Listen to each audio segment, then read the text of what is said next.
So when my buddy called me up and said, hey, I can make X amount of money, I was like, okay, let's take it, let's do it. Put all of my eggs in a basket and came out to California. And I mean, that's really the nuts and a bolt, like how I got to where I'm at right now. So I remember my first sale, his name was Rudy. I sold him because of rats in his garage.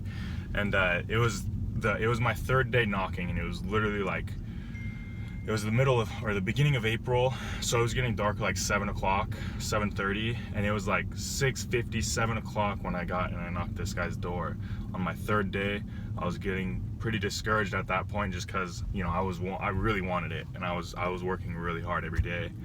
And on that very end of the day, that night, I got that sale, and I was just the biggest stress reliever, and it made me so happy.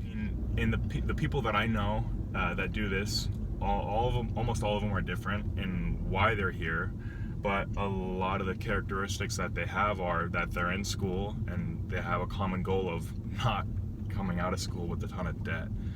And so with this job, you can work a 3-4 month summer, pay your entire year of college, and go to school and come back the next summer, pay your year in college for college, and then, you know, you're coming out debt free with a skill set.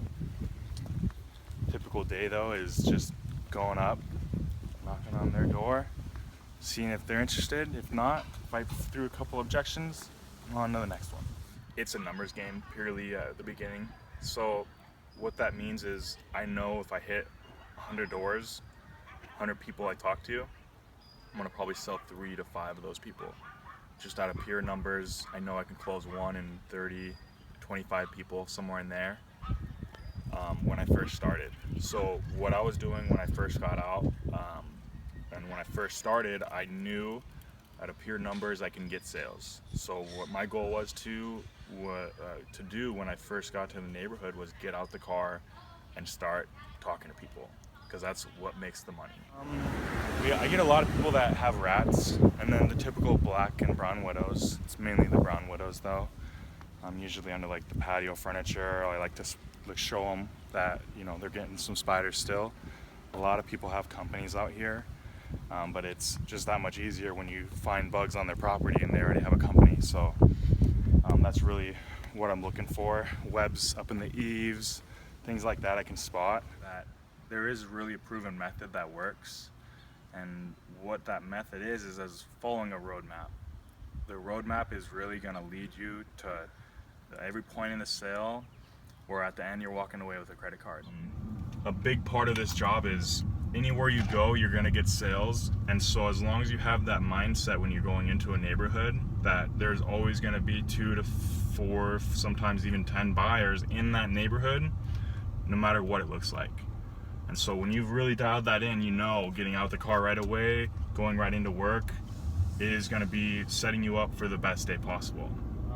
The number one thing that I learned from my team leaders was, one, how to pitch, because I didn't know how to do that at all. But the biggest rule was that I knew if I go out and I talk to as many people as I could that day, I know I'm always going to come home with at least 2 to 3 sales. Bagling was really never an issue, because you just work and you find those buyers. Someone that you're always going to run into, someone that has the problem, and you're there to fix it. So as long as you know how to close and ask for a credit card, you're going to walk away with a couple sales a day.